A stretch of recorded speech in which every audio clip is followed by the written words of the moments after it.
Hey, we want to thank you guys for coming to the Brazos River Authority today. We know we've got folks from Arizona, Pittsburgh, Dallas, which almost is a worse commute than flying here from Arizona or Pittsburgh, Houston, all over the place. So we really appreciate you guys coming to the Brazos River Authority today. We thank all those that are dialing in through Teams. We did want to offer a virtual option because travel is kind of difficult these days, and we really wanted to cast a wide net and a wide audience. So really appreciate the folks dialing in on Teams as well. My name is Steve Hamlin. I work here at the Brazos River Authority. I work for Blake Kettler in the Technical Services Department. I work the project management office with Aaron Vaughn, who's sitting in the back. So working on project delivery, improvement, trying to standardize our processes and things like that. I do a little public speaking every now and then, not much, so I probably sound a little nervous, so it'll wear off here in just a little bit, I hope. But anyway, we do appreciate you guys coming. I want to start off by telling you I am thoroughly excited to work for the Brazos River Authority. I love the BRA. When I retired from the military, I wanted to find a place to serve, and I found it here at the Brazos River Authority. Every day, over 250 people from Possum Kingdom down to the Gulf of Mexico show up to work every day with one goal, and that's to serve the citizens of Texas and providing them with the, by far, most precious resource on the planet Earth, and that's our water. So there's two things that I really want you to walk away from today, or when you hit the leave button on your Teams. I want you to walk away with two things. One, I want you to be as excited about working with the Brazos River Authority as I am. We know the market, it's kind of a tough market these days. We know there's a lot of work out there. And we want you to be excited that when you see a proposal come out for the Brazos River Authority, we want you to propose on our projects. We know there's a lot of work out there. We want you to come work for us. And so that's number one. Number two, I want to leave you with how to find project information, current projects, and then also future projects for the BRA, because we know, and we've heard from a lot of folks, if the first time you see a proposal is when it comes out on our website, we may be behind the power curve on reaching you and getting your interest in working for the BRA. So I want to make sure you know where to find upcoming project information, and I want to make sure that you know who to call if you have questions. And we're going to throw some numbers at you. My business card should be in your little pamphlet. If you didn't get one, please let me know and I'll give it to you here during a break or after. But I want to make sure you know who to call if you have questions at the Brazos River Authority. So what we're going to do is I'm going to turn it over here in just a second to Blake Kettler, who's the Tech Services Manager. He's going to give you our management team welcome. And then that's going to roll right into a great video that our Public Information Office put together. And it's just a great overview of the BRA. It's about 5 minutes, so we'll roll right into that. Then we'll kind of get into the agenda and then kind of the meat of the program here. So good morning, Blake. Thank you. Okay, I'm good to go. All right. Thank you all for coming out. I didn't get one of the, no, I actually declined the cool little clip-on microphone, so I'm going to use the podium. Not planning to be up here long. I know we've got a lot to cover in a short amount of time. First of all, I want to be the first, well, not the first, second, to welcome you all to Brazos River Authority. Thank you for taking the time out of your busy schedules to be here with us today. As a lot of the same points as Steve stated, it's just as important for us to shop those projects out there to folks who are interested in doing work with BRA. We like to see, it only makes a better environment if we get multiple proposals on jobs, multiple bids, have, able to spread that wealth around. So we appreciate each of you being here today. As stated, Steve, we're going to do kind of a BRA 101 and then talk through projects. Don't hesitate to ask questions. We don't want this to just us standing up here and presenting on stuff. If you have questions, ask us. If you want to, whatever, if you want to learn more about BRA or do, we do a lot of lunch and learns, meet and greets, things like that. Don't hesitate to reach out to us. We're more than willing to do that. We have an open door policy when it comes to this. So you'll never bug us wanting to know where different projects are, things like that. So thank you all for being here. our general manager. He's busy this morning, so he wasn't able to be here. But there's a picture of him in case you see him out at conferences or in different places. And everything that we're doing here is trying to be in line with our mission statement to develop, manage, and protect the water resources of the Brazos Basin. So we've got a diverse amount of projects, different facilities, things like that. So thank y'all for being here. Don't hesitate to ask questions if you have them.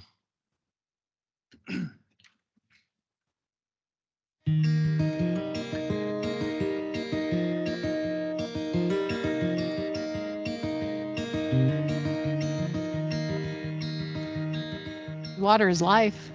You can't survive without it. You can't feed your family without it. You can't work without it. It's nearly the most important element in our lives. We need it.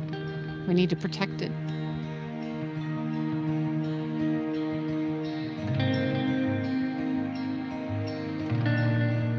The Brazos River Authority is a governmental entity, and we were created back in 1929. The Brazos River Basin spans from Freeport, Texas, down on the Gulf of Mexico to near Lubbock. It's about 42,000 square miles, or about 72 counties. It's roughly the same size as the state of Tennessee. About 51% of our water contracts go to municipalities, which is obviously drinking water for families, for schools, for hospitals. So we provide a lot of water for a lot of different purposes. Agriculture, mining, electricity. We have customers that are some of the largest petrochemical refineries in the world.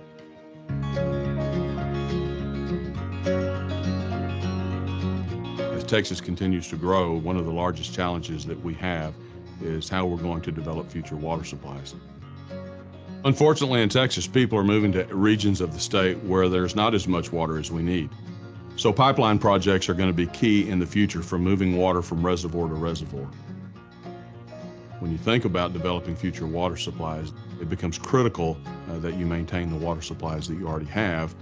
And that's why we maintain these dams in such a fashion that we'll have this water supply for many years in the future.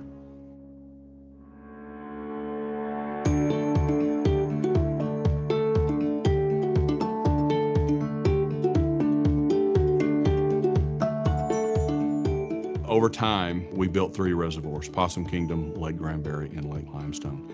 Each of the 3 reservoirs is geographically very different because of where it is in the state of Texas. Possum Kingdom evolved over time. It began in 1938. Construction was completed in 1941. It's our largest reservoir. It's got about 219 miles of shoreline, a significant amount of water, over 500,000 acre feet. In addition to providing water for the basin, we also have a significant amount of residential properties located around the reservoir. Where it's situated is very scenic. The views around Possum Kingdom, that's really kind of what makes Possum Kingdom Lake. Lake Granbury was built in 1969 as a water supply lake. It has 16 gates for water releases and flood releases. The people here really love this lake and they really embrace it. We have 4 parks. Each one has fishing piers, boat ramps, and boat docks for the public to use, and they're open 24/7. I think Lake Limestone is really a hidden secret for a lot of folks. It's still relatively rural out here. If you compare it to Lake Granbury or Possum Kingdom Lake, I think it's a little more laid back recreational culture here. A few more fishermen and a little less jet skis, but nonetheless, the full gamut of what you would expect at a Texas lake in the summertime.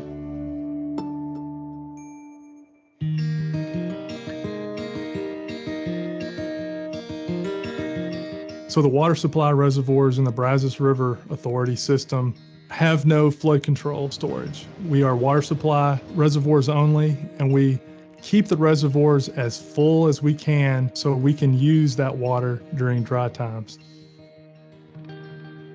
It's important that we have the experts in-house to understand the characteristics of the watershed, the rainfall, the flow that's in the river, to determine the releases at the gates, how much we're releasing, when we're releasing. And we're lucky enough to have an expert staff of hydrologists working for the Brazos River Authority with the experience to make those decisions as they're needed.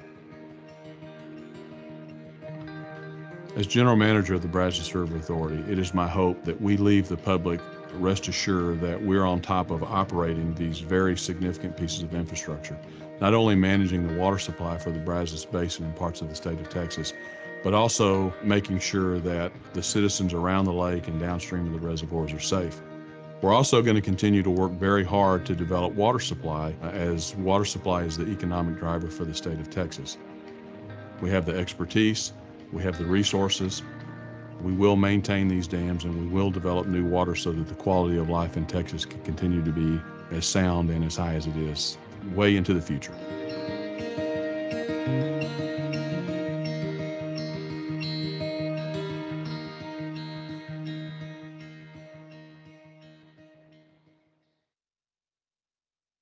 All right. And again, hats off to our public information office to put that together. It's a great video, and I hope gives you a pretty good overview of the Brazos River Authority, but we're going to try to drill down in that and give you a little bit more information on us. So here's today's agenda. I'm going to give some virtual instructions here in just a second. Aaron Vaughn from the Project Management Office is going to give us a word about safety. We try to incorporate safety in everything that we do at the BRA. You're going to be stuck with me for a little bit, giving you a BRA overview. And then Tiffany Malzahn is going to discuss some environmental considerations when it comes to our projects and planning, designs, assessments.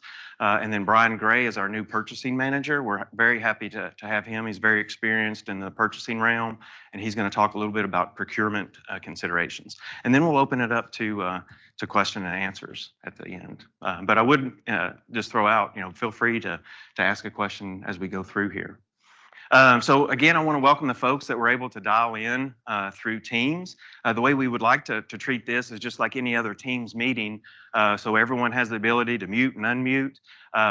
If you have a question throughout, please don't hesitate to unmute. I'm probably not going to see the little Teams hand raising thing, and so just unmute if you wouldn't mind to let us know what your name is and what firm you represent. Ask the question and then maybe go back on mute.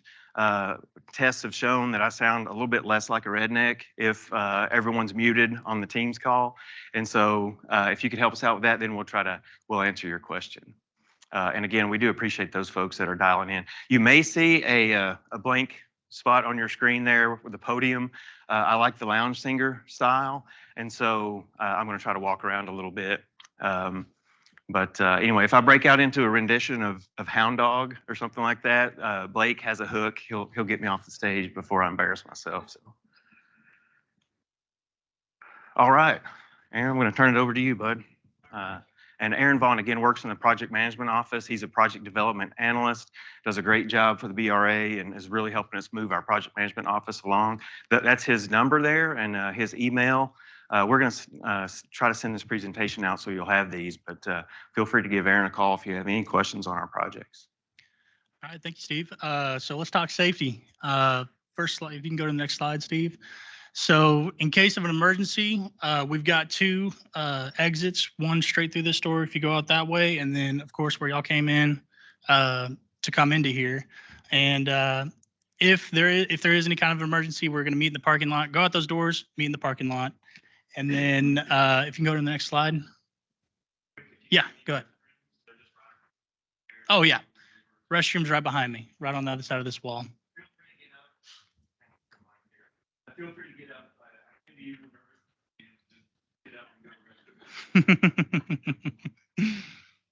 All right, let's talk turkey. So we always try to have a health and safety moment for all of our presentations. This one, we're getting close to Thanksgiving, so we're going to talk about deep frying a turkey. So first of all, you're going to want to stay away from your house or really any structure, at least 10 feet away. You're also going to want to keep children and animals away from the fryer. You're going to want to find a flat ground. You're going to want to find flat ground. Make sure it's level and that the oil is level as well, and make sure you measure it right. And then you're going to want to use a thawed and dried turkey. If it's not, of course, it's going to end up boiling over and it could get into the burner and cause a fire. And then be prepared. You're going to want to be prepared with a fire extinguisher and have a partner kind of spotting you while you're doing it. Other than that, that's all I got. Thank you. And what Aaron didn't say is if you are going to deep fry turkey, please give him a call because Aaron loves deep fried turkey. So he's happy to come and talk project management around the turkey. All right. Again, I'm Steve Hamlin. I work in the project management office with Aaron. I work for Blake Kettler. And there's my information. Be happy to answer any questions that you guys have. Please keep that. And hopefully my business card did make it into your hands. And so feel free to give me a call. The one caveat I would throw out is if you're calling about a request for proposal that's been advertised and it's pertains to that proposal, I'll have to direct you to Brian or his great purchasing team, just to make sure that we meet all the right procurement rules and things like that. But anything else, I'd be happy to try to answer your question or find out how I can direct you to the right folks. And so, all right. The Brazos River Authority, the oldest river authority in Texas, and we're very proud of that. In 1929, the Texas legislature began the Brazos River Authority. At the time, it was called the Brazos River Conservation and Reclamation District. That group of folks was the first entity in its kind, and they really moved forward in the state of Texas in water supply. Their first, under that name, they built and began operating the Possum Kingdom, the Morris Shepherd Dam. It did change to the Brazos River Authority in 1953, and that's what you can call us now. For the longest time, when I first got here, I kept saying Brazos River Authority, and Brad Burnett, who you'll meet here in the slides here, it took him about a month to get me to say it the correct way. Brazos River Authority. I think I hurt his ears every time I said Brazos, but I think I've got it down now. So Mr. Collinsworth mentioned a little bit about the size of our basin, and it is about the size of Tennessee, diagonal across the state of Texas. We are self-funded, so we do not get any tax dollars from the state of Texas. All of our revenues come from water sales. We do apply for grants at times. Texas Water Development Board's kind of helped us out on some things, but we do not take tax dollars. We are the administrator for the Region G Regional Water Planning Group. One of our board of director members is the chair of that, and so we're dialed in to the water needs of Texas out through 2070. Pam Hanneman is the administrator for that, and also she's the administrator for the Lower Brazos Regional Flood Planning Group, which is kind of a new entity in the state of Texas after Harvey, and she's doing great things. But the Brazos River Authority is dialed into the basin on our water needs, flood operations, and things like that. So I do want to call your attention there, home to over 3 million people, and that's growing every year. That's a great thing for the state of Texas. It also presents challenges providing water to all those folks. And so that's one of the things we'll talk about here in just a little bit. Over here to the right, you can see the basin there and just the diversity of the geography in the Brazos Basin. Touches 70 Texas counties. And so we have a wide impact across the state of Texas. That diverse geography also gives us diverse water needs and diverse water customers, and we try to meet all those as we plan and our future water sources and things like that. And so, and as Mr. Collinsworth mentioned in the video, we'll look at it a little bit more down here around Williamson County. One of the fastest growing places in Texas is in the Brazos Basin under the authority of, or the responsibility of the Brazos River Authority. So those are challenges that we're proud of. We try to look at them as opportunities, not challenges, but it's something that we're planning for, every day. We are governed by a board of 21 directors. They are appointed by the governor of Texas. We're very fortunate to have a great board. It's one of the best I've seen since I've been here. They're very talented. They represent all up and down the basin, from Lubbock down to the Gulf of Mexico. They have very diverse backgrounds, entrepreneurs, military aviators, cattlemen. It's just we're very fortunate to have the board that we do, and they're very serious and in tune to our operations and making sure that we're meeting and projected to meet all those future demands. And so we're really fortunate with the board that we have. Director Flores is our presiding officer. I think it's appropriate that she's kind of from the Round Rock area, because that's in Williamson County where we're experiencing just rapid growth, and we're working to meet those needs. And then our assistant presiding officer is Director Huber, and he lives up in Granbury. All right. This is our management team, but this is my deal right there. Our management team does so much more than manage. They're really our leadership team. I spent a little bit of time in the military and I've been around a lot of leaders, but I will put our leadership team against any that I served with in the military. That every day they're working to develop our strategic vision for where the Brazos River Authority is going, how we're going to meet the needs, and that's from Mr. Collinsworth to each of these folks on the screen here. And they're also taking care of the folks that take care of the daily operations that really move our mission. And so just for the sake of time, I won't go through each one. I wish I could, but just to suffice it to say that we have a great leadership team and I really enjoy working for them. All right. What does the Brazos River Authority do? Simply and proudly, we provide water to Texans. We provide drinking water for thousands and thousands of citizens across the state of Texas. And we'll show you a little bit here, but most of the water that we provide goes into the homes of Texas citizens. And we're proud of that and take it very seriously. We also provide water for the energy industry. So how Texans heat and cool their home. Of course, that energy drives industry. So through that energy and then through some raw water sales to industrial customers, the Brazos River Authority supports industries across the state of Texas in our basin. And that's what drives economic development. And it's quite a challenge. We just had, Samsung is moving into Taylor in Williamson County, and they couldn't do that if they didn't have availability of water. And so we're working really hard to make sure that we continue that tradition of providing water for our citizens. We have 3 just beautiful reservoirs from dams that we have built and operate. And as Connie said in the video, 99%, maybe 100% of all those recreational facilities are completely free to the public. And so it's really a treasure for those communities around the lake, and thousands of folks enjoy the lakes of the Brazos River Authority. So how do we get our water? The BRA has water rights granted to us by the state of Texas. Where do we store our water? Well, we store our water in 11 reservoirs, 3 of which are BRA owned and operated. And as Aaron said in the video, they're completely water supply reservoirs. And again, we control those. We also contract with the U.S. Army Corps of Engineers in 8 additional reservoirs in our basin. And we have a great relationship with the Corps of Engineers. If we need to water supply releases, we coordinate with the Corps of Engineers. We also have our system operations permit that provides some additional water. And our mechanism for providing that water to our citizens is through water contracts. All right, so this is just a slide on our long-term water contracts. We do also have some shorter term, which we'll talk about in just a second.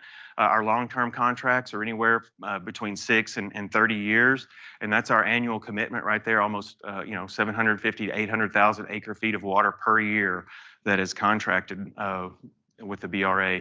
Some of those take points are lakeside, some of them are downstream of the reservoirs. I really would like to call your attention to this graph here, and I just want to emphasize again, over half of the water that we provide goes into the homes of Texas citizens. And we take that very seriously, and we're very proud of that. The next big chunk goes into the industry of Texas.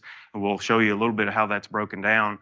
And something else that we're very proud of is about 4% goes to irrigation and partnering with farmers, creating crops, feeding Texas and the United States. The short-term contracts that I mentioned is another mechanism where we're able to provide water, and a lot of those customers are irrigation and livestock, for irrigation and livestock. So we're really proud that we're able to do that, which again drives and feeds the state of Texas and beyond. I'm going to pause there just for a second. The more nervous I get, the fact we may be done by like 10:30 and then get you guys on the road earlier. So I'm going to pause here just for a second. I would say to any of the folks in the BRA, if you have anything that you'd like to say, or if I misspeak, or you want to jump in, Chris Higgins in our Water Services Department, he's a great magician, so we might be able to get a magic trick out of him or something if I start to put folks to sleep. But Are there any questions from the team's audience out there? I'll just pause for a second. All right.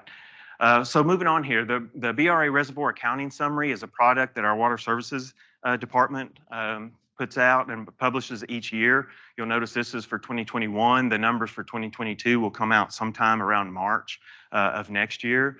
But this is a great product that they put out. It's available on our website, and it breaks down all the customers. The one thing I would like to point out is the numbers here are water use. So it's not our water contracts, but it's the water use by customer for that year. And so, generally it's going to be a little bit less than what our contract amount is, but it's a great product. It's available to our customers, which I think they really appreciate because they can see who's using, water in our basin.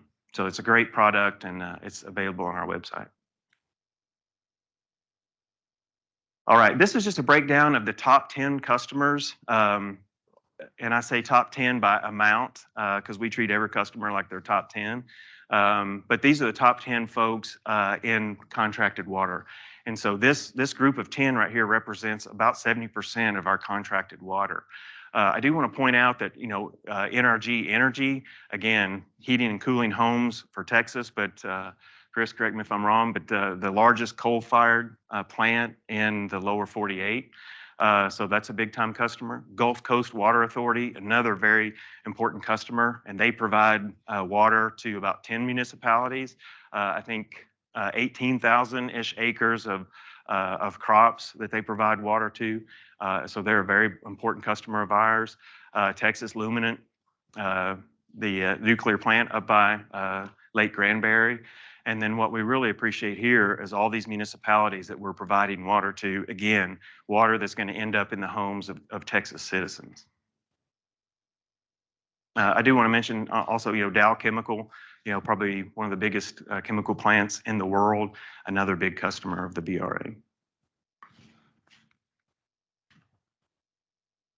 All right, so we touched on a little bit, where do we supply or where do we keep our water supply? Again, 3 reservoirs that we own and operate, and then 8 that we contract with the Army Corps of Engineers to store water in their reservoirs. This is a great visual of kind of the geographic location and how they all relate to each other. Those in red are BRA owned and operated reservoirs, and then the ones in yellow are the Army Corps of Engineers. We do have our Williamson County Raw Water Line that we'll talk about a little bit there. But that's a great graph. I'm just going to pause just for a second so you guys can kind of see that. And again, it just shows the diversity of our basin. And one thing that I'll mention our water services folks do a great job of is, our water supply reservoirs, there's, basically 3 ways or 3 reasons we're going to release water. One is if our reservoirs are full and we have inflows, we've got to release those. We release water for downstream customers in dry times like we're in now. We might have to release water if it's from one of our reservoirs. Our Water Services Department works with the great staff that we have at our lakes to release, the required amount, if that's the best place in the basin to release water. If it happens to come from one of the core reservoirs, then our Water Services Department works with the Corps of Engineers on which reservoir and how much to release. And so, we might have to release water up here to get to these downstream customers. Are there any questions about that? We do have one question, Steve, that was through the text. Oh, Is sure. there any ongoing discussions with the Corps of Engineers to revise water control manuals and supply available for the BRA? Chris, I don't know. I hate to put you on the spot, buddy, but. So, Chris, can you go up to the podium?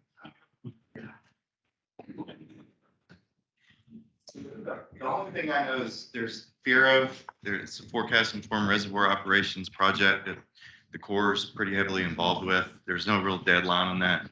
It's kind of an ongoing study. They're working with the Weather Service and UT of Arlington to kind of improve their long-term forecasting. And there's potential for them to actually maybe use some space in the flood pool if the long-term forecast show it's dry, to hold that in there and potentially use it for water supply. The end game would be to go back and revise their control manuals and incorporate that into their operations. So that's all I know of. So.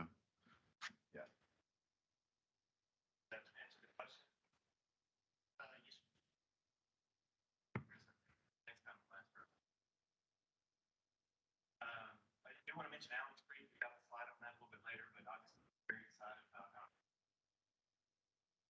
state of Texas. Big win for BRA. Really, it's a bigger win for the state of Texas. It's going to be a great thing for us to be able to supply water downstream. Sure, yeah. Water down to some of these downstream customers and take a little bit of pressure off of these upstream. So we're really excited about Allen's Creek. All right. Now I realize I'm a criminal justice major that is talking to a room full of engineers. And so I'm going to try to talk a little bit, and you guys probably know more about this stuff than I do. So, but I am going to talk through these just a little bit, and pun intended, I'm probably in over my head a little bit on this. So anyway, all right, Aaron, cue the pause button, please. So anyway, this is a typical core reservoir where, if you got a minimum operation level, this is really not to scale. The minimum operation level is different for every reservoir based on different things.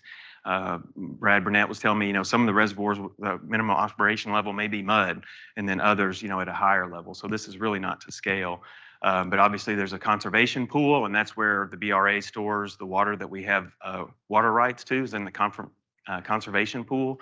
And then obviously the flood pool is owned by the Corps of Engineers, and that's how they've made great strides in preventing all the damage up and down the Brazos Basin in the past years for floods. They're able to catch those floods, and then it's usually 2 to 4 times larger than the conservation pools. And they're able to store those, at whatever duration they feel like they need to minimize that downstream flooding. And so compare and contrast that with a Brazos River Authority reservoir. We want the top of conservation to be at the top of the gates because, again, it's completely a water supply reservoir.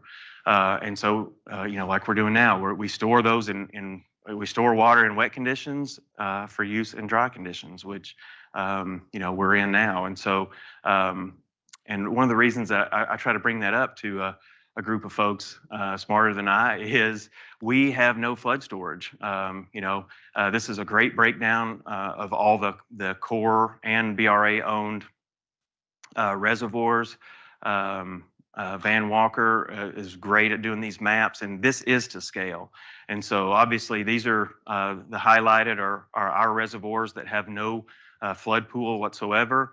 And then for the core reservoirs, that's the flood pool to scale with what their conservation pool is. One of the things that's very interesting is Lake Whitney, which is the last dam on the Brazos, and it's downstream of Possum Kingdom and Lake Granbury as the basin kind of goes from left to right here. There's enough flood storage as long as that whole flood pool is available, there's enough flood storage in Lake Whitney to hold 2 Possum Kingdoms and 2 Granburys at the same time. And so, that's a great thing for any kind of flooding event or, any kind of emergency type situation. That water is going to stop at Lake Whitney.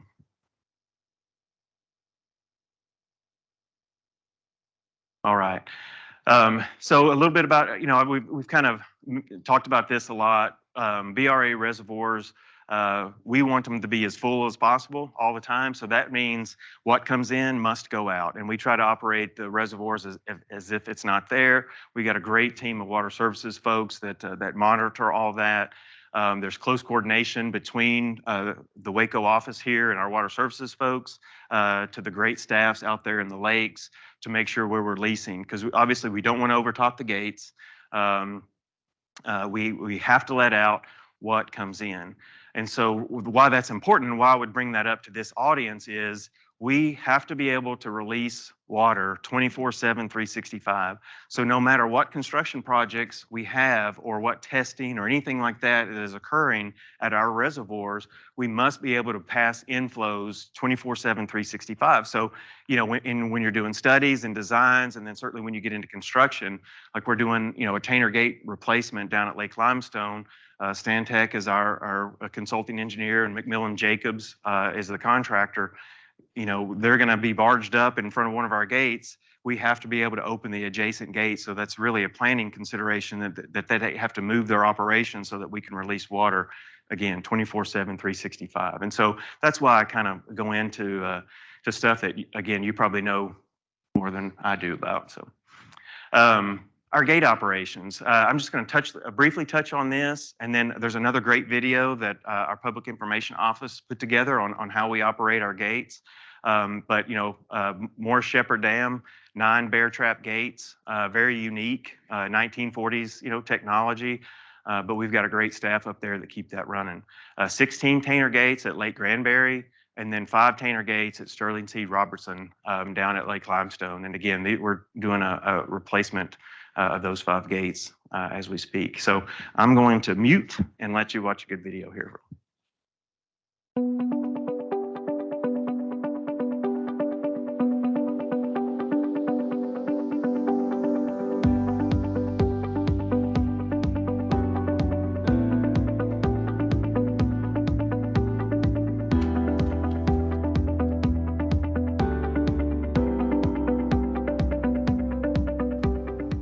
The 3 dams that we own and operate are very distinctly different. Possum Kingdom, when construction started back in the 1930s, the technology was very different than the construction of Lake Limestone in the 70s.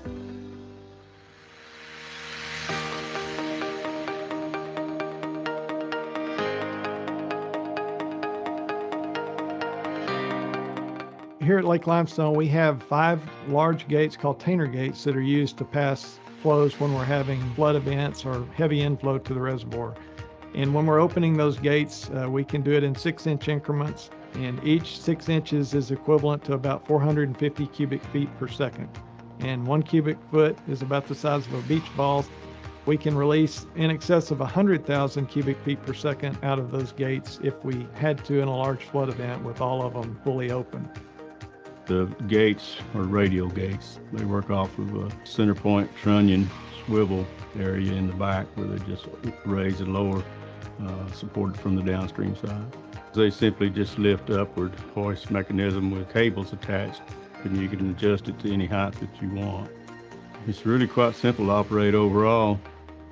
When we're in normal operations and we're not during a flood event and we're maybe needing to release water for our water customers downstream or for environmental flows, we have other valves that are within the dam that are much smaller gates and conduits where we can release water at rates as low as 6 cubic feet per second, which is what our environmental flow release is most of the time. Here at Lake Limestone, we actually have a little more flexibility than we do at Possum Kingdom and Lake Granbury, because here we have what we call a 2-foot surcharge pool that gives us essentially 2 feet of space to buffer when we're making releases. It allows us to have a little bit more time to respond and also to be a little bit slower with our releases, knowing that we've got some space to work with.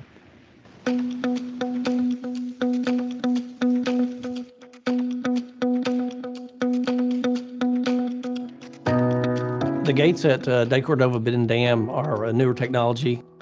DeCordova Bend was built in 1969. We had some older style operations for raising and lowering the gates. In around 2006, we installed a system which allowed us to electronically open and close. Both at Lake Granbury and at Lake Limestone, we have Tainer gates that are operated by using electric motors to open the gates in a relatively short amount of time, on the order of 5 to 10 minutes. At those 2 reservoirs, making gate changes or release changes is a pretty quick task. The 16 Tainer gates that are on the dam were actually the very first 16 Tainer gates that were produced by the company. They are a concave shape and they open so that the water comes from the bottom of the lake, not from the top.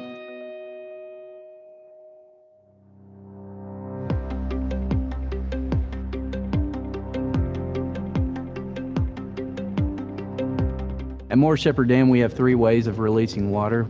We have our 3 low flow gates, which release about 100 cubic feet per second. We also have our 78-inch and 42-inch ring jet valves. And then we have our 9 bear trap or roof weir style spillway gates, and each of those release about 9,000 cubic feet per second. We're always releasing some amount of water, either through the low flows, the ring jet valves, or our spillway gates. This is a scaled model of one of our bear trap or roof weir gates. When we're expecting to make a gate release, we fill this chamber underneath here.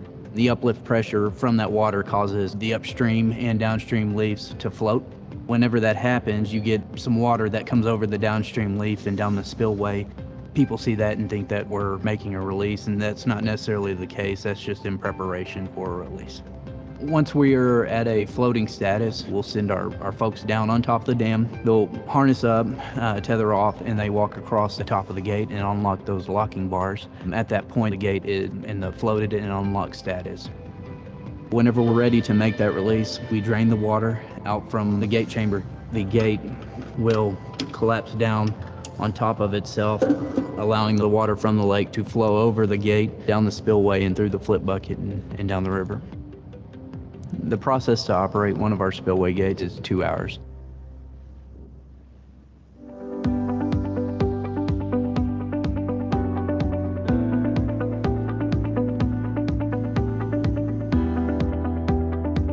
The number one asset of the Brazos River Authority is not our water, it's our people. It's the expertise that we have to manage the limited water supply within the basin that makes our organization so valuable. Making sure that our customers have what they need on a daily basis with growth, our drought, our flood, brings our whole organization a tremendous amount of pleasure.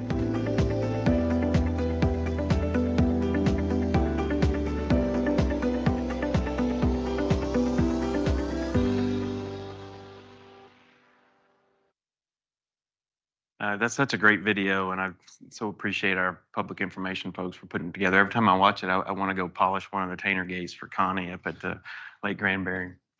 All right, so where we're headed, and we'll get to that on the next slide. Where we're headed, we're aggressively pursuing opportunities to develop new water sources in the state of Texas. John King in our Special Projects Department is working with Stantec on an integrated water resources plan where they're taking a comprehensive look at how we find new water resources for Texas. And that's great, but we have to protect the water that we have. And we've got aging infrastructure, and we have to protect that, and we're dedicated to extending the useful life of those facilities. Mr. Collinsworth, when he took over in 2018, his first board meeting, talked about this right here. He said the BRA is going to improve our delivery of capital projects. And so that's what we're working toward. Blake was tasked with that through the project management office, and that's what we're working to do is try to do that.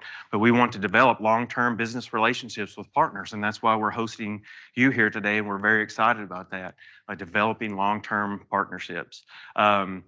Improve our consistency in the delivery process. That's Aaron and I's job to try to help facilitate and support our project managers, again, who are, some of them have many different hats, so trying to provide those tools to help make their job easier. And the bottom line is, we've got a mission here. We want to deliver projects to successful completion. And why? Because this graphic right here, there's our Brazos Basin, there's the counties that we're responsible for.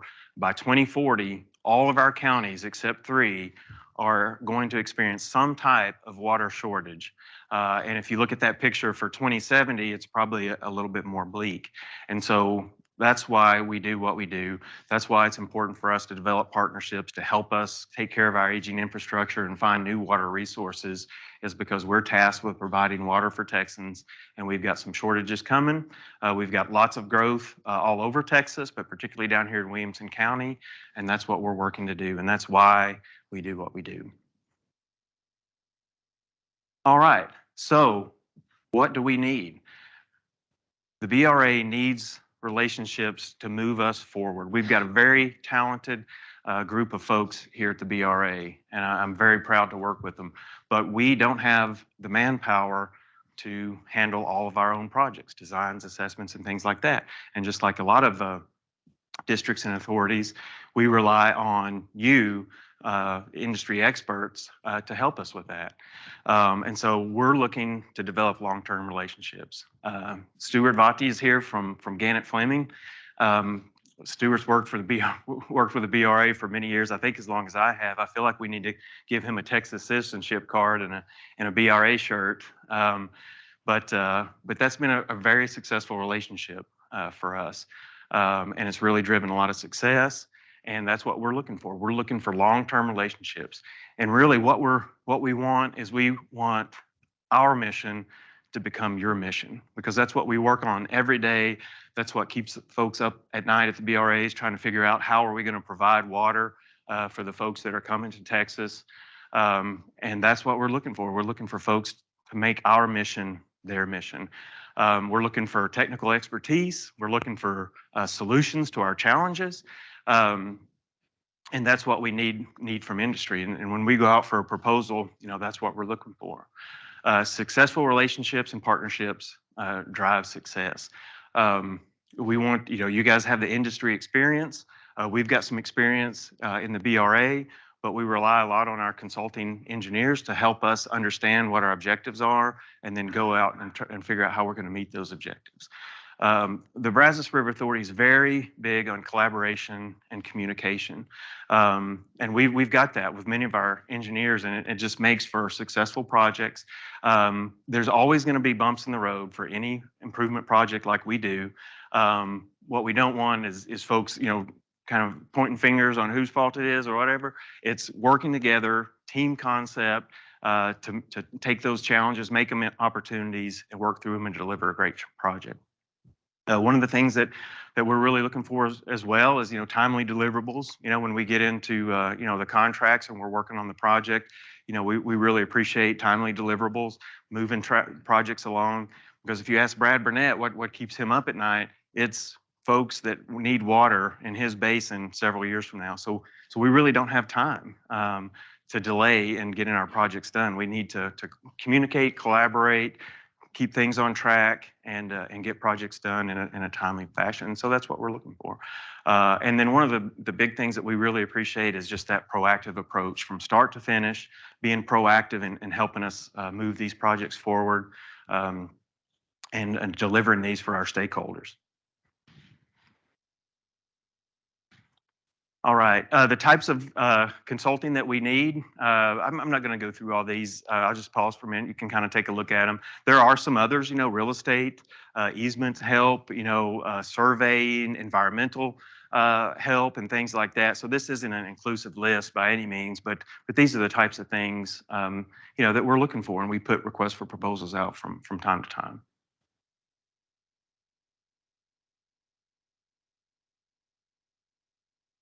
Right. Another way to partner with the Brazos River Authority is through our IDIQs, indefinite delivery, indefinite quantity, and we utilize those a lot for short-term and smaller projects. We are limited on service orders at 25,000, but this is a great mechanism for us to be able to reach out to technical expertise that maybe we might not have in-house, but to solve kind of some short-term solutions in a little bit smaller scale. And so, I would encourage you to look out there for our IDIQ RFPs for different disciplines that you might be interested in.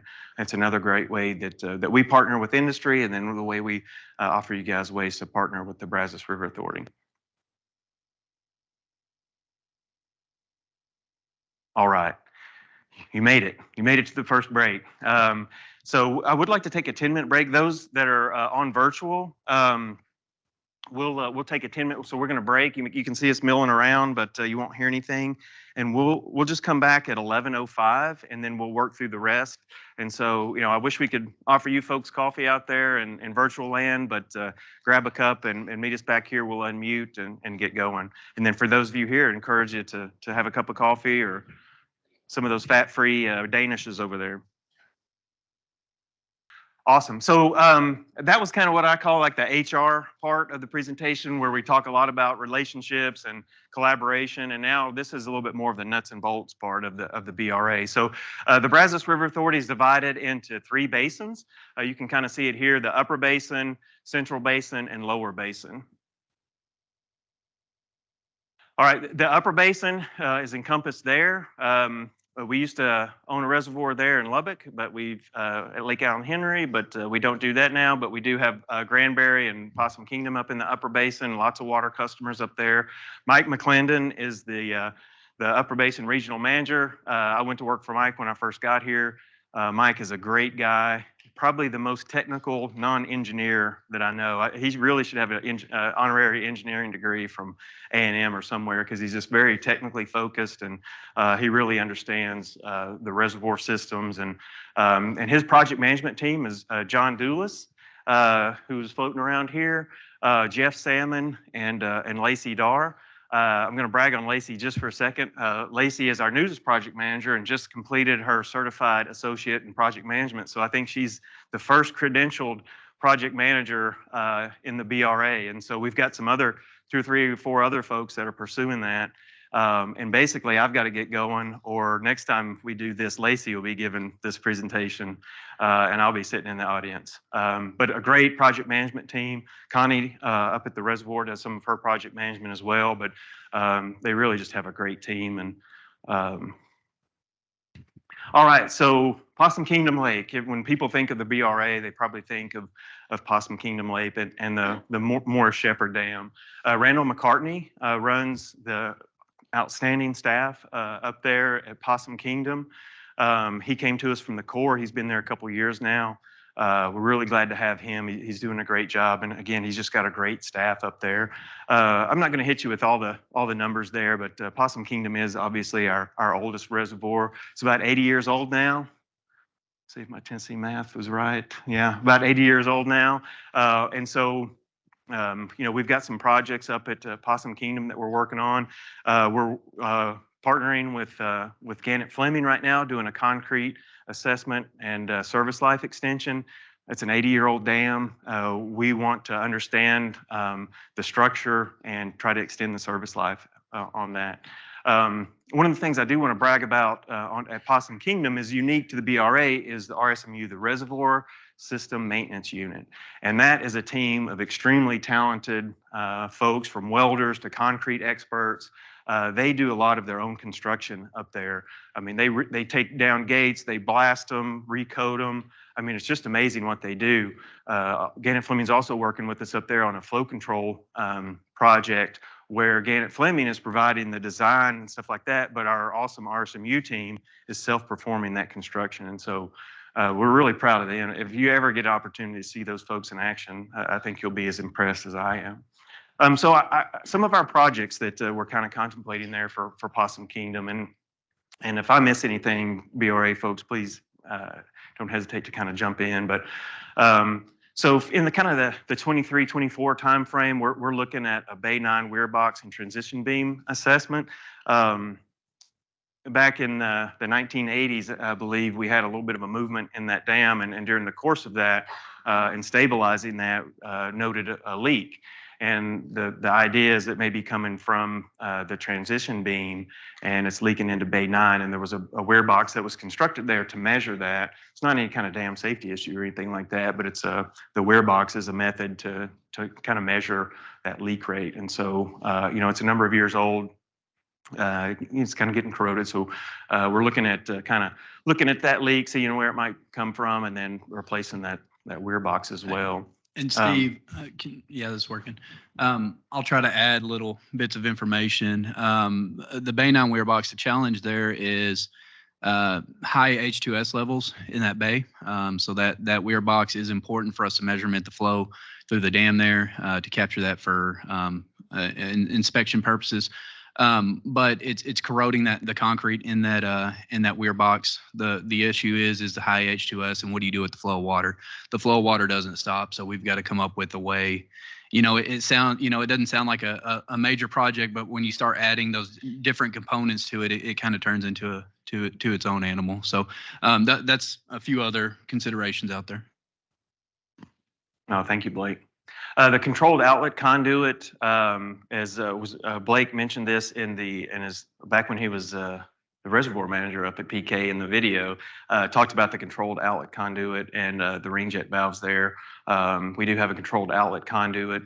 It gets bits and pieces coming through there, and so we may looking at a recoating kind of projects there. Kind of 25 and beyond, you can imagine when you get these gates open, a lot of the just the destructive nature of those floodwaters. We're looking at some bank stabilization type efforts on the north and south bank.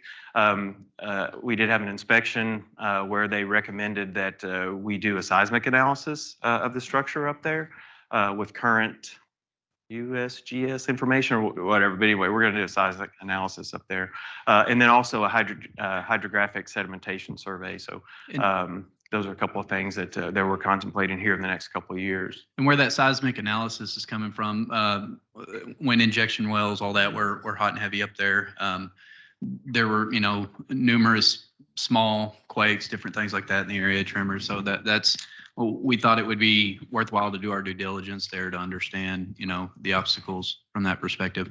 The bank stabilization, anytime we open up a gate, the downstream north and south embankment change shape, rocks are missing, things are moving. I mean, not to the point to where, it's critical yet, but we want to try to get ahead of the game there. So basically assessing that situation and figuring out some way to stabilize that. And an added benefit of that seismic analysis are those crazy wake boats. They're starting to create such a problem against our dams that no, I'm just kidding. If you've been on the lake and you've ever been hit by one of those wake boats, anyway, that's a dad joke. Moving on here.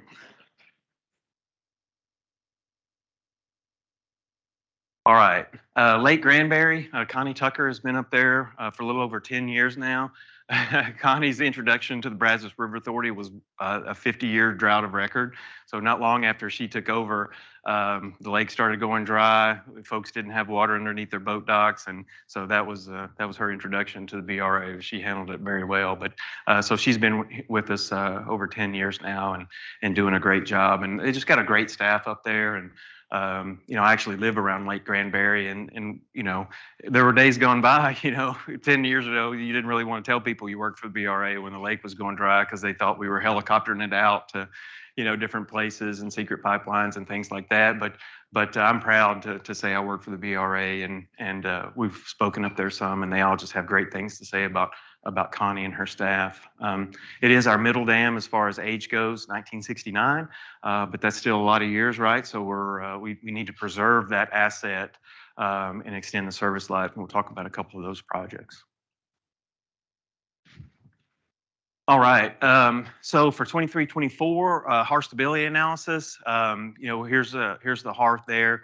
There are some drain holes in that hearth that are just notoriously almost impossible to keep clean. You clean them out, and then a little debris floats in and comes and clogs them up again. And so just very difficult. So an engineering recommendation from one of our inspection was to kind of analyze those drains and see what effect they have on stability. Do they provide an anti-uplift function or something like that? And so that's actually going to be Lacey, our new project manager. She's going to be working on that one and probably looking, in the next couple of months, throwing out an RFP on that. Electrical vulnerability assessment. We've had a couple of lightning strikes up there at Lake Granbury in 2018 and 2019.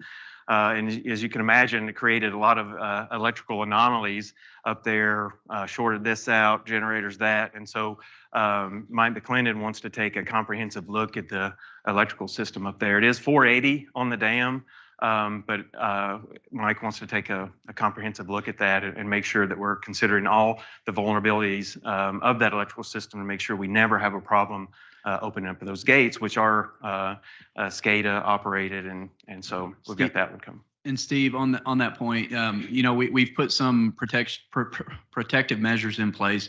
We've got our on-site generator. We also have a mobile generator. Of course, whenever lightning strikes, usually that's when it's raining, and that's when we need to make flood releases. So that's of concern.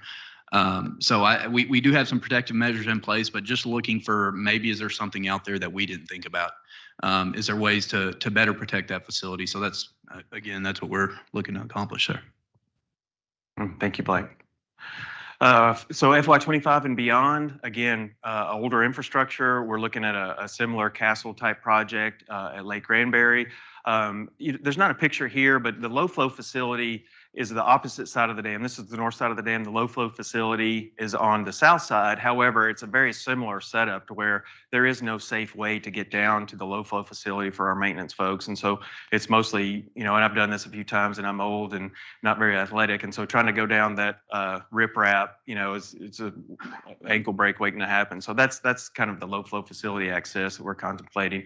But while we're on the subject here, if you were to brave the riprap and kind of go into the dam there's an access door. There is an inspection walkway that goes the length of the dam, and that's been without electricity before Connie got there. And so there is no lighting down there, and there are monthly inspections that have to be performed down there. And so for the safety of our folks, one, they're going to contemplate, adding some type of a better walkway to get down there, and then a lighting system within the dam there. Any questions, or anybody smarter than me got a question? I'm sorry. Oh, yes. I'm sorry. I missed that. Probably one of the most important one. Thanks, Mike. Is the Tainer Gate evaluation and hoist system modifications. And so obviously you can see our Tainer gates there. They're the original Tainer gates. They have been, have some recoatings and things like that. But and the hoist mechanisms were added sometime around early 2000s, 2001 or so. And so they're giving us some pretty good service up there, but there's some leaks and this and that. And so one of the things that we're going to do in the near term is do a major comprehensive gate evaluation, looking at the gates, looking at the trunnions, and the hoist equipment, and determining the best way to extend the service life of those. Yeah, I think it's, of course, just, doing that routine inspection. See, do we need to recoat? Do we need to, improve those, replace whatever, whatever that recommendation is there. So I think that's the start of a larger project. We also, want to look at maybe adding some walkways, some ways to get out onto those Tainer gates to better inspect them in the future. So it's, I think, going to be a pretty big project. Thank you, Blake. I do want to just throw out a fair warning. I do not believe I'm going to make my noon mark. I don't want to shortchange any of these things. So if it's noon and you're like, I'm hungry, A, you can go get some lovely refreshments over here, or B, if you just need to get up and walk out and say he was too long-winded, I totally understand. Same with the folks that are online here, but I'll try to faster, funnier, somebody told me once. All right, so that's the Upper Basin. Central Lower Basin. Brad Burnett is our Central Lower Basin manager. It's an interesting story. He started here a long time ago at the BRA. He's been here, I believe, over 20 years and done a number of different things in the BRA. Was absolutely the perfect choice to take over as Central Lower Basin manager when Mr. Collinsworth became the general manager. Brad has a very unique area of responsibility down here. He's got a reservoir, but then he also has a water treatment facility, some wastewater facilities that we have contracts with, which we'll talk about in a little bit. And Brad's area and his folks are having to deal with some of the biggest growth in the state of Texas down there around Williamson County. And so really being aggressive out there, trying to expand treatment capacity and things like that, finding water for all the folks that are coming down into that part of Texas. So he's got a great project management team as well. Mandy Culler wasn't able to be here today, but she kind of running the project management there in the Central Lower Basin. She's been with the BRA for a long time as well and is doing a great job. Amy Matoni, some of you may recognize her name from customer service type stuff. Amy wears a couple of hats here at the BRA where she's doing some project management, but she also has almost a full-time job doing water contracts and customer relations type stuff as well. Jared Gallo is their newest one. Jared, I don't know, I think within a couple of months being a project manager, he got handed the Tainer Gate replacement, which is the biggest project that the BRA's done, in years, 20 billion or million. Sorry, I don't know. David Thompson just had a heart attack. If he's a $20 million project. Hey, welcome to BRA. Here's a $20 million project. And oh, by the way, his mentor left like a couple of months after that. So anyway, Jared's doing a great job on some very difficult projects. And so, but Brad does have a very extensive breadth of responsibilities. Lake Limestone is in the central lower basin. John Dixon, some of you may recognize John. He was the property administrator around here for, I think, 75 to 100 years. But he's probably met every farmer, across the Brazos Basin, and he is the corporate knowledge of the BRA. But he moved into the position of running the reservoir down there at Lake Limestone, and he's just a true asset to the BRA. And miss seeing him around that central office, but I know he's got a great view now from his office, so we're happy for him. A couple of things we got going on. Again, we're currently undergoing a Tainer Gate replacement. Stantec is our consulting engineer on that. McMillan Jacobs is the contractor. And so you should see some pretty serious work beginning on site, sometime spring of next year. And that's ongoing. Again, 1979 timeframe, it's time to start looking at the concrete there. So a similar Castle effort that's Gannett Fleming's doing for us up at PK, at Granbury, and also Lake Limestone, to make sure that we understand how that concrete is performing and what ways can we extend the service life of that concrete. We're going to have beautiful new gates. We need to make sure the concrete around it is good as well. John decided he needed a bigger office when he got down there. So we're doing a office complex assessment and design. That's going to be pretty comprehensive for the whole complex. And so we'll be looking for some help on that here coming up pretty soon. 25 and beyond, we got some major road repairs around the pavement and the inside of the restricted area, and also leading up and over the embankments.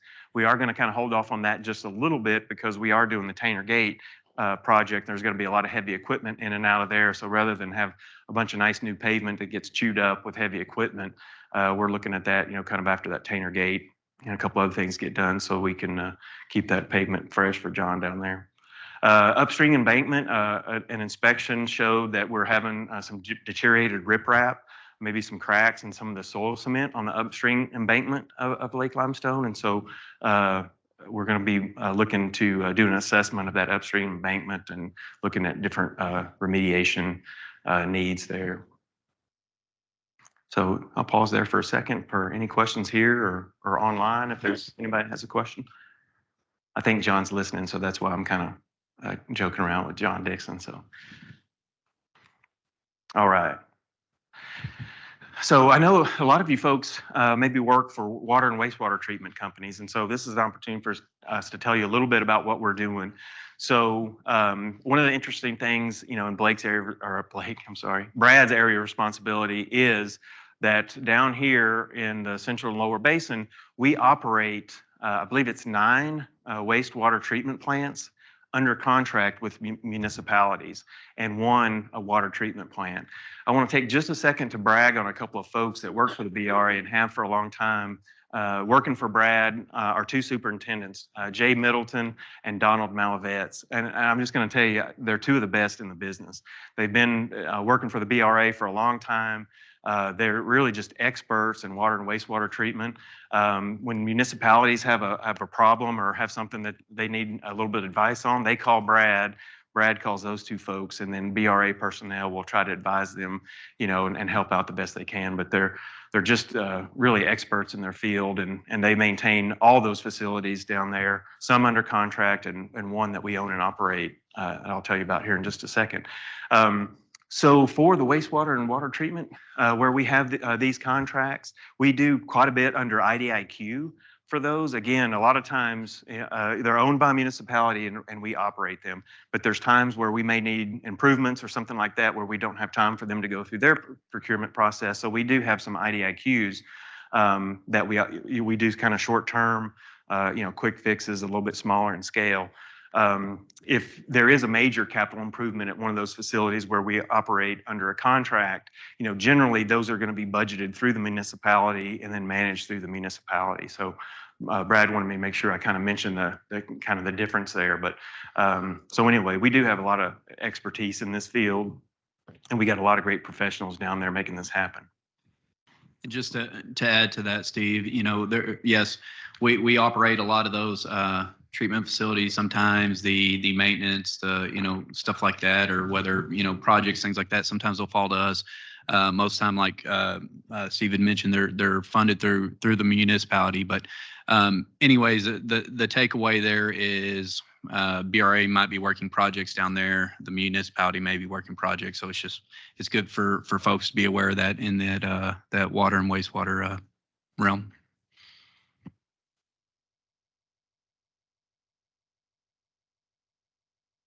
Are there any other questions on this? I know, again, some of you folks have expertise in this field. Are there any other questions on this before we move on?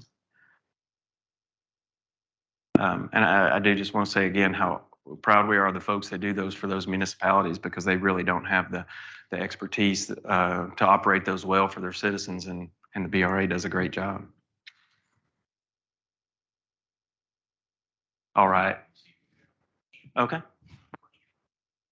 Do y'all have a specific RFQ procurement process for consultants on the IDIQ contracts?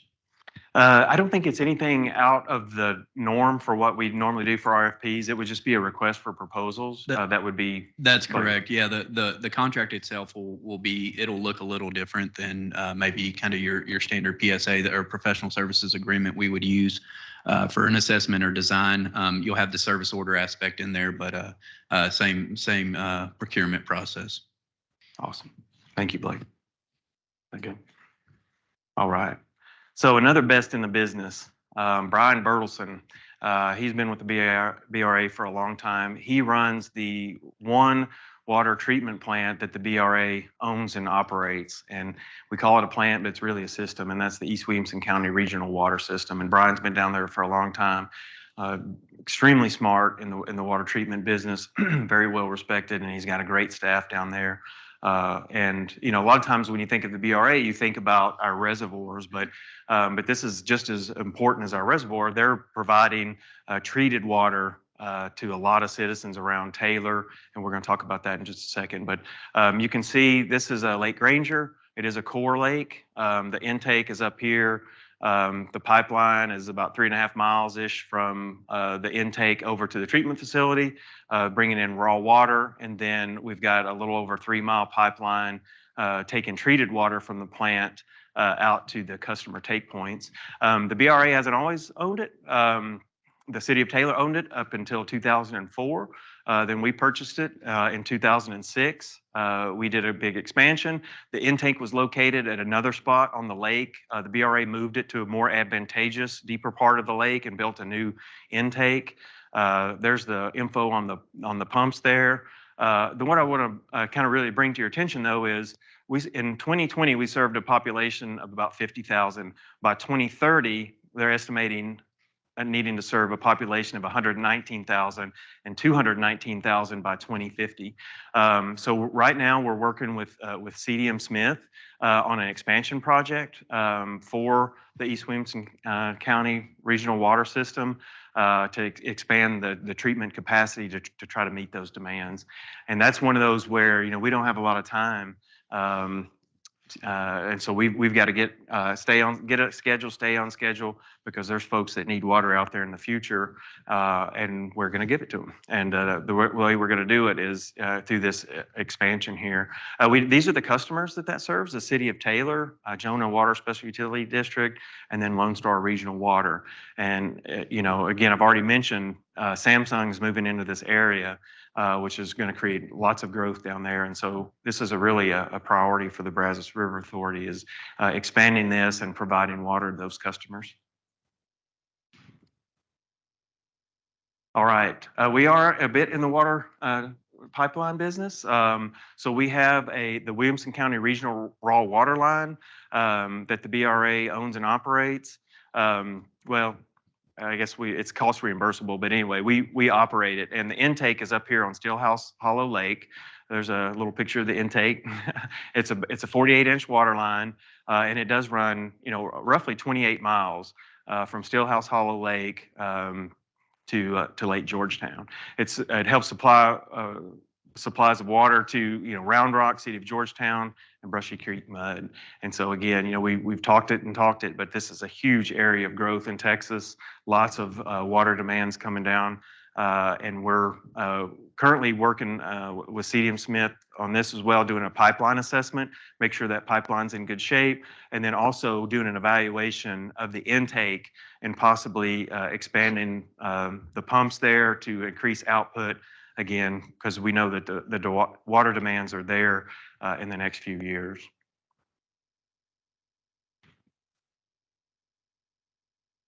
All right, Allen's Creek. I've already touched on this a little bit, so I won't spend too much time on it other than just to give you a little bit of a visual on where Allen's Creek is.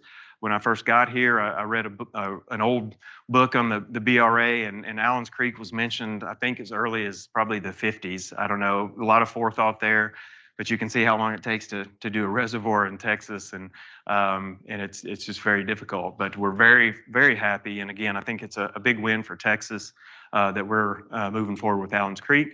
We're partnering with Stantec on that. We're finalizing our contract with them, and then it'll go into the permitting phase, which you guys know better than I. That's, it's a long time off, but we're very excited. It's a bit of a game of inches, this business. And so we're definitely moving the ball forward and very excited about that. And there's a great section on our website. If you have some questions about the Allen's Creek Reservoir, there's a great section there for frequently asked questions. So, and John King is kind of getting that rolling for the BRA right now in the Special Projects office. All right, water resource planning. Our Water Services Department, they don't just manage lake levels and coordinate releases. They also, they have a huge responsibility. So drought contingency planning, water conservation planning, all of these things they're responsible for. Hydraulic modeling, inundation mapping, which is so important for, for any type of, unfortunate event, understanding what inundation mapping looks like. And so they're working on some things now. These are examples of, a couple of the plans they've done in the past, but we've got a great team, but again, just manpower wise, it's difficult to accomplish all those in-house. And so Aaron Abel, who runs the Water Services Department, from time to time will go out for a proposal for help on putting together some of those plans and a lot of the things that he's responsible for. So, and Chris works for Aaron. Chris, anything else? Again, I'm going to give you a buy on the magic trick, but anything else on the water resource planning? Oh, Aaron's here. I'm sorry. Sorry about that, Aaron. Aaron Abel, the Water Services Manager. Do you know how to do magic tricks too? Or no, I just. No, I'm the worst. I'm the worst at jokes and magic tricks and all the above. Just to touch on a couple of these. So, we're a major water right holder and water supplier, in Texas Administrative Code through TCEQ, requires us to have a drought contingency plan. So, as we enter and move through droughts, how do you manage the water use, and what are the triggers and whatnot to make sure that supply lasts, through the next drought? Those plans, both the drought contingency plan and the water conservation plan, our next major update is May of 2024. I know a lot of folks, in our business kind of know those dates. So, we're looking to, get some help on those updates. And then as Steve mentioned, we coordinate closely with Tiffany and her staff in emergency management, and also all the downstream emergency management officials when we make releases. And so we're looking for maybe some additional help on inundation mapping, getting that information to the emergency management officials, really looking at less than probable maximum flood levels. So, not the Noah's Ark flood, but, some floods that happen, more frequently, how can we get that information to the emergency management officials to determine evacuation routes, if we do have large events. So anyway, that's all I had. Thanks, Aaron. I just threw Aaron under the bus. He wasn't expecting to talk today, but you did a great job. I appreciate it, better than I could have done on this. So, but Aaron and his folks do a great, they're the ones that are responsible for releasing all those inflows, so we don't overtop our gates, and they just do a great job. All right, man, you made it. You made it to a better speaker than I. So I'm going to turn this over, and you can listen to the angelic voice of Tiffany versus the redneck. So thanks, Tiffany. Here's the Here's the clicker. I will tell you, there's a little bit of a delay. So. And environmental services, at least for the next year or two, we're pretty maxed out on the projects we can start, so we don't have any new starts. So Steve asked me to talk a little bit about something that is becoming more and more of an issue with our construction projects that we're seeing over time. In the environmental program, we do a lot of water quality assessments, biological assessments. Species-specific issues are becoming more and more prevalent and impacting more and more of our projects. And environmental and regulatory compliance permitting is really what I'm going to talk about a little bit today. What we're seeing across the board at both the federal and state levels is agencies that are grossly understaffed right now, which is leading to some pretty extensive delays in reviews. New staff, unexperienced staff leads to some confusion in processes. So one of the things, we made a list of the common rules and regs that, depending on where we are in the basin, we typically tackle and have to deal with. Section 10 permits, that's of course from Whitney below on the main stem of the Brazos. 404 permits. In-house, we do have one individual who works for me who will work with our operations staff and work on small operational projects. We occasionally have worked on some of our smaller projects that we've done with contractors to do the permitting side of it. But once you get up to the individual permit level, that is far beyond our capability to handle in-house with the people we have. 408 coordination, that's been one of our most unique and confusing processes that we have just recently worked through on a project. And that applies at 4 of our lakes. So you just heard about East Williamson County and the Williamson County raw water line and some of those pipelines, that 408 process with the Corps of Engineers will come into play. And then of course, there's always, depending on the project, some potential fish and wildlife implications. And anything that goes through the Corps, you have to address the National Historic Preservation Act. And then state agency rules and regs, again, it's very project dependent. Texas Historic Commission, and we have tried, in our legal department, has tried to help me convince THC that doesn't apply to us, and so far we have not been successful. So anytime we pretty much put a shovel in the ground, except for a few things, we've got to go through a consultation with them. The other one that comes up the most in our construction projects is Parks and Wildlife Aquatic Resource Relocation Plans and Permits. Anytime we need to do a cofferdam or we're going to put in a retaining wall, anything that has the potential to affect aquatic species, we've got to go through that review and relocate aquatic species. And we are finding in our reservoirs, the more we look, the more often we're finding freshwater mussels. So that's become more of an issue going forward, especially the drought has made that really obvious, whereas before we generally tried not to look very hard. But so those are the things that we're typically seeing with our large construction projects that to avoid delays really need to be well thought out of when you're coming up with your project schedules. Because what we are seeing is, you know, nationwide permits have a 45-day review time, but it's really taking closer to 60 to even get comments back. And that's kind of across the board with all the agencies. So our biggest goal is to try to not allow that permitting process to become an obstruction to forward progress on our projects, and really planning and recognizing some of the limitations those agencies are under, and that it is just going to take longer. And there's not a lot we can do about it, but making sure we schedule appropriately is something we're working very hard to try to perfect right now.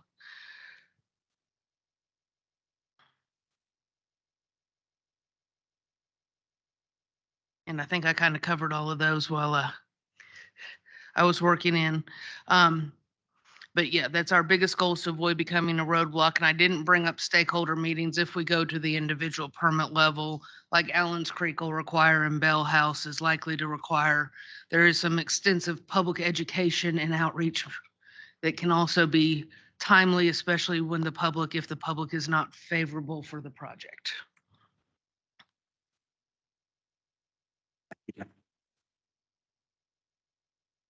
All right. Almost done. Project information. So again, one of the things I wanted you guys to leave here with is how to know where to look for project information and then and who to contact. But one of the things I did want to tell you is a little bit, just a bit about our project delivery process. Again, this is a really high priority for Mr. Collinsworth and Blake, and then the PMO is trying to implement it. So we are trying to learn a little bit more about project management out there in the industry, project management practices. I mentioned, Lacey getting her project management credential, and other folks are doing the same so that we can try to bring that expertise into the BRA. And so the way we kind of look at our projects is the initiating phase, planning phase, execution phase, and closing phase. And we're going to meet you guys right in this area right here where we're doing our project planning, we're developing the request for proposal. That is a team effort. We come together as a group very early in the planning process to try to get input from all the expertise in the BRA so that we talk about risk registers and lessons learned from other projects and things like that so that we can plan the best possible project. And that goes into the development of the request for proposal. And then we're going to shoot it out there and we're going to talk about where you can find those. We're going to select a vendor. We do have a great board of directors. We've got some thresholds there for contract amounts that above a threshold, we need to get board approval. So that's an important aspect. And so this is kind of where we're going to meet you. And then, as I mentioned, Stuart working for years with the BRA on a project, this orange and blue, can represent, many years. And so that's why we're really excited to have you here and developing those long-term partnerships because our projects span a number of years. And so, And can I add a few things? Sure, Steve? please. I think this is just kind of a representation of we're trying to get a little more dialed in, precise, and efficient with our project delivery processes. Everything from timing of when we release a solicitation to make sure, we're not putting an RFP out there and then we're not going to do anything with it for a year or two. I mean, trying to make sure when we release that RFP, we're ready to move into scope and fee. We've got a defined kind of scope and fee process of how we do all that. So, we start real high level. Let's talk about some of those major taskings and develop it from there. So it's a real collaborative, reiterative process to get us to that final scope. And then also you'll see in those black bars or the gray bars there, that's an internal function called our RMC, our Risk Management Committee.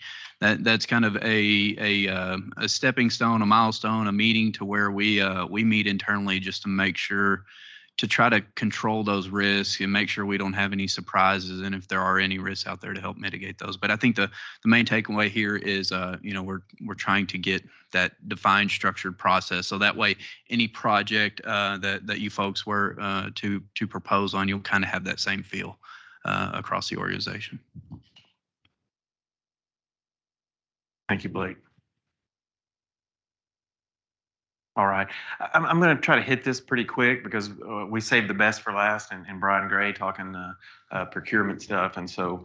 But I did tell you I want you to know where to find our project information, and so that's a must-have in this presentation. So here's brazos.org is our website, and the same folks that did the videos work our website. I've gotten I don't know how many different compliments on just the quality of our website and the information that's available. And so another hats off to Judy Pierce and her folks. But you want to find some project information, go to the website. You might get sidetracked because there's so much good information here that if you want to learn more about the BRA, this is a great place to go.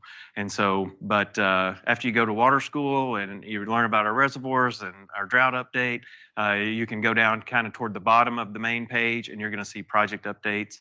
And it's new because that's something that we've developed over the last few months. If you select that, you're going to go to this page here, and that's current projects. So they're kind of bumper stickers for our current projects. You can kind of scroll through there, or you can choose a location on the geography here. look at a project update on, and these are current projects, so under contract. But it's good information and information that you might like to peruse. And of course, this is also targeted at our customers out there who pay for a lot of our projects. They want to know where are we on those projects, and so it's just a transparency tool and also a kind of a customer service tool to let them know where we are. And I think to add to that, with the the information we're providing out there to the public, more than ever, project controls are super important. So the scheduling, making sure the scope's there, we don't have scope creep, making sure we're controlling the cost of things. So those are, of course, have always been important aspects for projects, but now more than ever. So that's something that we don't take lightly, and we try to monitor those and keep the project progressing. Are you going to mention the forecast? Yes, sir. Go for it. All right. So upcoming, I mean, you might be interested in projects that we're doing, but you're probably more interested in projects that we're going to do. And so this is where you can find that information. This is pretty new.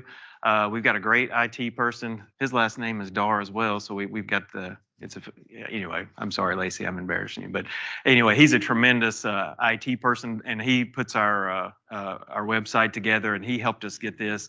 And we're really proud of it because I feel like, one, it's very user-friendly to get to, and then it provides some great information for you. So right here, if you're looking at our project updates, if you select upcoming projects, it's going to bring you to this page right here. You can select construction or professional services agreements, or you can just kind of scroll down, and that's where we're going to have information on our upcoming projects. If you scroll down to the bottom, there's a click here. If you open that up, you can print out a PDF of it if you want to take it to your next meeting or something. That's available for you. But we're really kind of excited about that because we really want to engage with you, the industry, on what projects are coming out. Because again, we understand that if the first time you see it is when it's proposed, we're probably behind the power curve. So we want to try to eliminate that in the future and give you an opportunity to look at kind of what's coming down the pipe. And of course, you can always call Aaron or myself. And if it's during a proposal and you have a question on it, you can call Brian. But we want to make sure you leave here knowing who to call if you have questions. I do want to throw this out. We've recently posted on Civcast. I know that's probably a little bit more of a construction site maybe, but we were excited to be able to make that happen because it's just another opportunity for us to engage the industry on the BRA and the things that we're doing. And so, we are on Civcast as well. And so we're kind of excited about that. Can I add a couple things there, Steve? Yeah, please. One, like Steve said, if this is, our job is to not make, you're finding out about projects on the project forecast. That's to give you an idea of when solicitations are to hit the street. Yes, those are near-term projects, so those are here over the next year or two, and we update those on a regular basis. But there's a ton of information out there on our website on projects, but that's not the end all be all. So if you again, open door policy, more than willing to sit down if you want to look at projects that we have out in the CIP into the future. More than willing to do that. More than willing to talk about just projects in general or whatever questions you have. But yeah, that's kind of the thing that we have talked about internally about that project forecast. We're not doing our job if that's the first time you're hearing about that project. So opportunities like this, the networking, the coordination, seeing each other at conferences, different things like that. Don't be willing to pull us aside and talk projects, and we'll let you know what's coming down the pipe. Thank you, Blake. I do want to talk a little bit about the pre-qualification form because that's frankly how maybe some of you heard about this is through that pre-qualification form. As a state entity, we're required to have a pre-qualification form. That if you're not on our pre-qual list, it does not preclude you from submitting a proposal, but we're required to have one. And again, the benefit for you, I believe, is our purchasing folks are going to email that list when there is a proposal, so that it doesn't slip by you. And so I do think there's a benefit. This is how. Oh, I got 5 minutes left. I better hurry. So this is how you'll get to it. If you go to our doing business off the main page, that's 1. 2 is purchasing. 3, request for proposals, and then there's going to be a little place to go for pre-qual form. So this is the form. one thing I would throw out to you is I would encourage you, if your firm has multiple disciplines and you want to be considered in multiple disciplines, please do so. The way the system is set up is for each discipline, you would have to complete the process for each discipline. There are a number of selections there. And right now, we just don't have the ability to hit 1, 2, 3 and then submit and it be done. So I would encourage you, if you would please, to go and do that for each discipline. In the near future, we'll be moving more towards a more interactive system. Reason being is we want to make sure we've got accurate contact information for folks. So you'll log in there, select the disciplines you want to file under. If probably, I don't know if we've set a time frame yet, if it's 1, 2, 3 years, every so often you'll receive an email to go up in there and update any contact info. So we make sure those solicitations are getting to the people who need them. Thanks, Blake. All right, where to find info on the Brazos River Authority? I'm not going to hit all of these, but we've got great IT folks and we've got great public information folks, and we are out there. Most of these, I don't know what they are because I'm old and I don't do a lot of social media.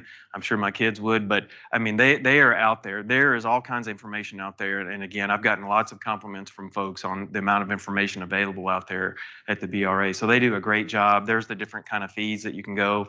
I do want to hit you with this real-time stream flows on the Brazos Basin. I believe that's something that Aaron kind of helped implement here. And it's a great thing if you want to learn about rainfall and things like that in the Brazos Basin. So lots of good information. I do want to highlight this real quick. Just again, Blake mentioned it, meet and greets, give myself a call or Aaron. If you'd like to come in, do a little exchange of information or something like that, we're happy to accommodate that. So that's another opportunity to get more information about the BRA. All right. One of the things that we really want to also convey to you is, we want all proposals to be good proposals, all construction bids to be qualified so that we don't, from some glitch or, oversight or something, we have to disqualify a bid. So we wanted to give you a little bit of information. We're at noon. If you could give me another 10 minutes because we saved the best for last and Brian, I promise you can have a Diet Coke or a muffin for the road if we could just get you for a few more minutes. And I'm going to turn it over to Brian Gray. Brian, you want me to flip slides for you, or you want to? Yeah, sure.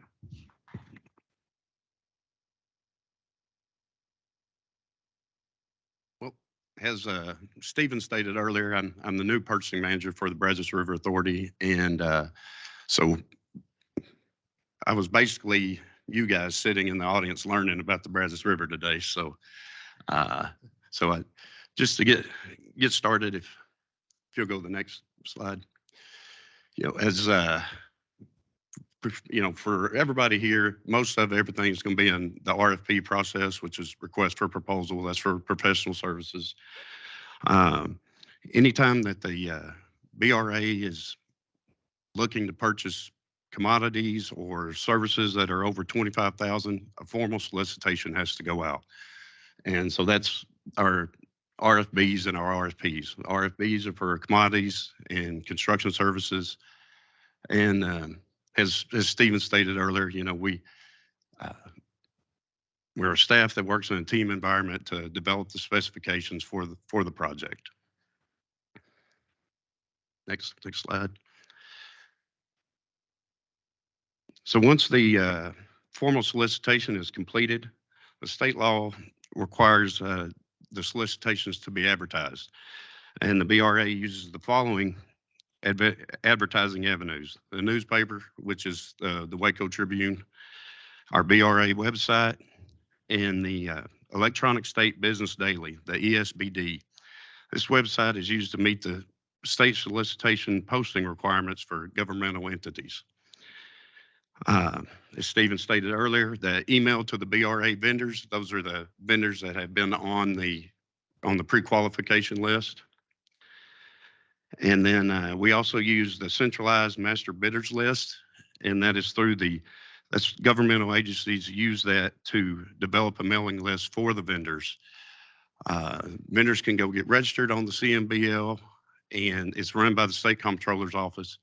There's a $70 fee, annual fee for that, and you'll go in there and you can submit click on the commodities that you provide, and then whenever a solicitation, we can look and search and find those commodities, and then we can send you our notifications for our RFPs and RFBs. And then right now, Stephen has, like he said, he saved the best for last because mine was the shortest. But here's Stephen. Here's our website there for doing business. And like I said, I wish I had some business cards. They're actually coming in tomorrow. So when Stephen sends this out, then you'll have my contact information. So again, thank you for being here today. Thank you, Brian. I really appreciate that. The first time I met Brian was, just, not too long ago. And I was like, hey, Brian, my name is Steve. It's so nice to meet you. Can you please present to 50 people? And so I really appreciate Brian doing that. Might not be as bad as I thought. So question and answer. And so those in virtual land, again, if you have a question, you can either type it. This is working pretty slick. Or if you just want to unmute, and ask a question, please let us know who you are and where you're from. For you folks, if you have a question, if you wouldn't mind, just let us know who you are and where you're from. If I can't answer them, we've got some smart folks here. And if we can't, then we'll, I'm, happy to get your contact information and get you an answer and, at another time.